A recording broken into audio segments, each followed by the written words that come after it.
Hey guys, welcome to my channel. This is Adiola Naomi from Distinguished Diva. Welcome to Distinguished Diva channel. So I promised a while back in a in another video anyway, that I'm going to link up there, that I will review a book because everybody was asking me. So yeah, this is like the book I promised to review because I really fell in love with it, and it was part of the things I was loving at that period, I think, in that video. So this book is by Zadie Smith. She is a British Jamaican writer. She identifies as a British black woman, and yeah, so basically also as a feminist, I think. And yeah, anyway, the book is one of the great. So I got introduced. This book was given to me by a very good friend. Thank you so much, Jackie, for giving me this book, because so I personally love Chimamanda, right? And then Jackie told me that you really need to read Zadie Smith's book, and I was like, I have heard about her, but I'm now in the phase where I only read African writers like Taye Selassie, Teju Cole, and everything. But she told me that you will love Zadie Smith, and I literally did. Like, I fell in love with this book, and then I'm reading another book of her, Changing My Mind, which is basically a compilation of her essays.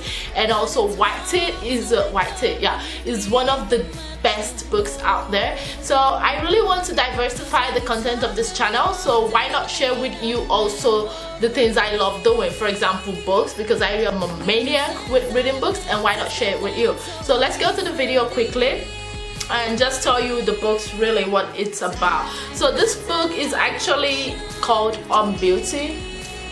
So this is how it looks, in case you want to buy it. It was falsely published in 2005, and now it's 2016. So basically you can go out there and you will find it so much cheaper, I think less than $10 or pounds, I guess. So what I will suggest is you go on Amazon and find it. I will drop a link on where you can get this book in the description box, and also an editorial I did with this book and what I've learned from this book and stuff like that.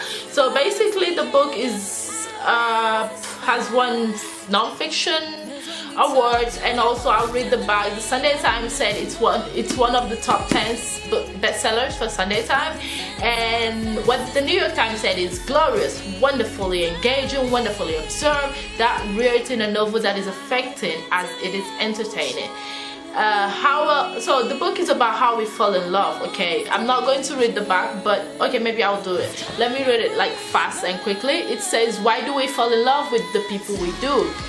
Why do we visit our mistake on our children? What makes life truly beautiful? So basically this book is about two families, the Belseys and the Kipps. The Belseys are an American family, a British American family. So basically the husband is a white British guy, and the wife is an American woman, black woman from Florida, and basically from the South, but raised in Florida. I'm not going to like spoil the book for you guys if you're interested to read it.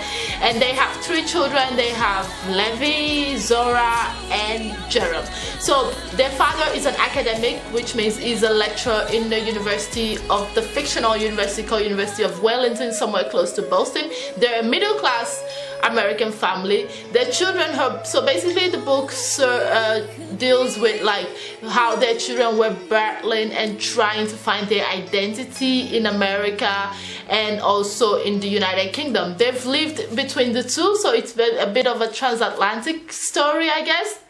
And it's about how Jerome, who was born and raised a liberal middle-class American atheist, like there was never an issue of religion, spirituality or God in their life. Like I'm talking about the Belsey family, whereas the Kipps family are a very conservative black Trinidadian family. They're Caribbeans, so they're in the UK, and their father is also a lecturer, an academic, a professor, and the father of the Howard, who is the Belsey's father figure, and the father of the Kipps are basically rivals in the academic world in terms of publishing of books and journals and everything, and coming from two various ideas, because oh my god, the light in the UK is annoying. I need to get my ring light set.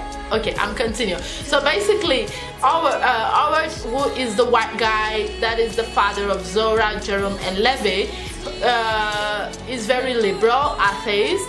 This is how their family is, and the family of the Kips are very, very conservative Christians, black family.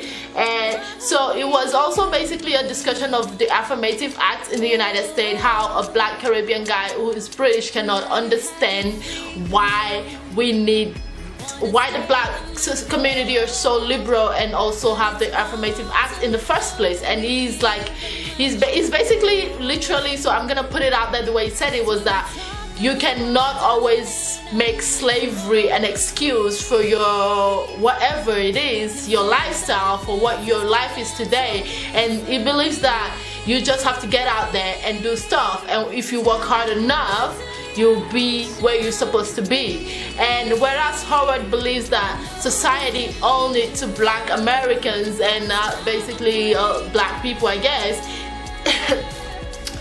in terms of there are so many talented African American in the city where he is and in the university area, that he believes that should be in the university just because they're super talented, but they couldn't afford to come to the university. So the university is kind of set up like to be an Ivy elite university, I guess.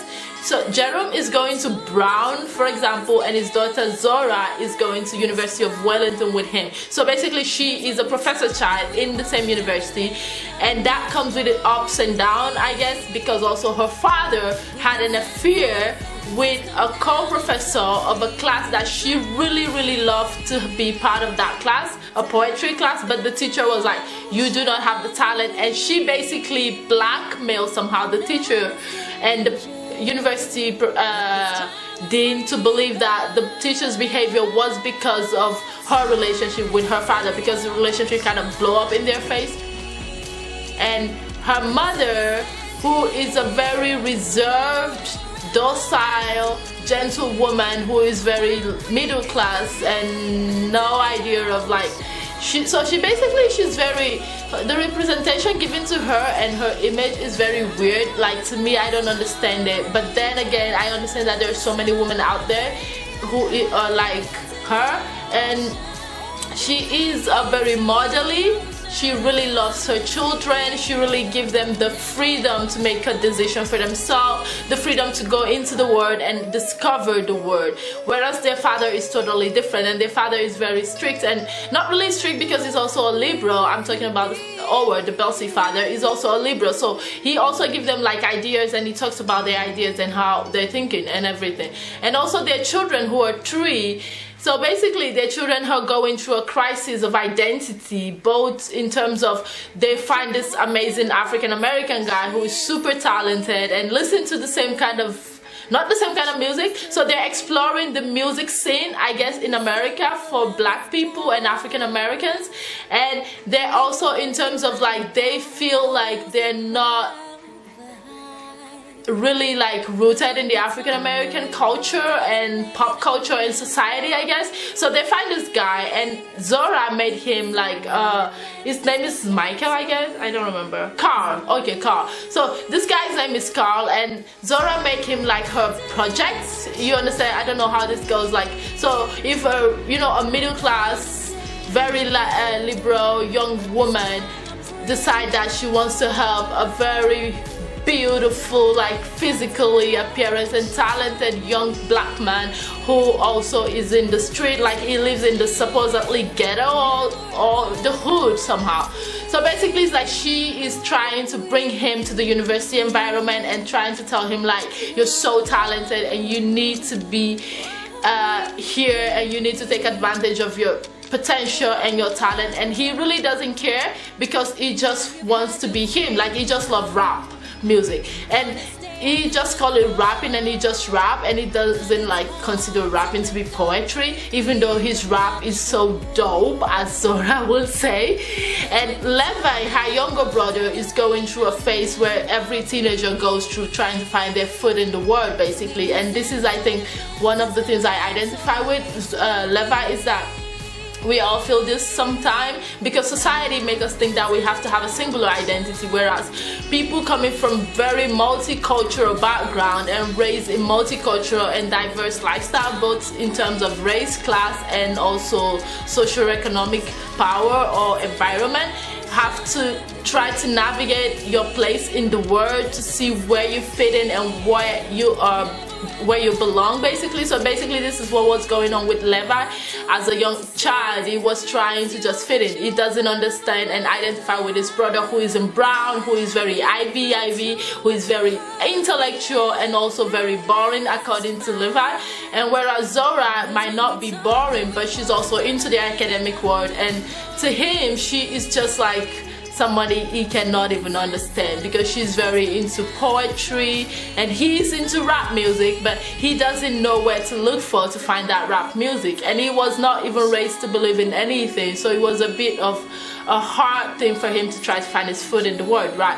And what happened was that also in the beginning of the movie, the novel, Jerome was in England doing an internship with his father's rival. So basically he was doing an internship for his summer holiday with kids, and he got involved with their daughter, who is a raised Christian, who is raised very strict Christian manner, but I'm not gonna tell you, but there are so many other layers to her that she hide and tried to take try to like pretend to be an innocent little Christian born again girl, whereas Jerome fell in love with her and actually changed his identity in terms of like he started going to church with her and discover God and try to share that with his family, who are intellectual and just non-believers. Like, what's up with him? What do you think? What, like, they don't understand the concept of God, the concept of there is something bigger than you. They understand science, and that was how they will raise him. And so for them it was a bit of a shock. But of course Jerome came back from England heartbroken because his brother, her brother Michael, so Victoria, he's the daughter of Kip, and Michael, he's her brother, and Jerome was just heartbreaking, and he was sent away from the English family. And for Jerome it was also, I think, the idea of living in a black family, understanding the mother, for example, how she treats her children, and also a black British family who is very conservative and totally different from what he was raised in. So it was about identity, basically. For me, the book was more about navigating your identity in the world, and how a lot of us and a lot of people in the society, and I think this is where I identify with the book, is that a lot of us come from very live in a dichotomy, okay, like a very two different space that we have to merge together and try to find our space and find our food and also find our identity in this moment.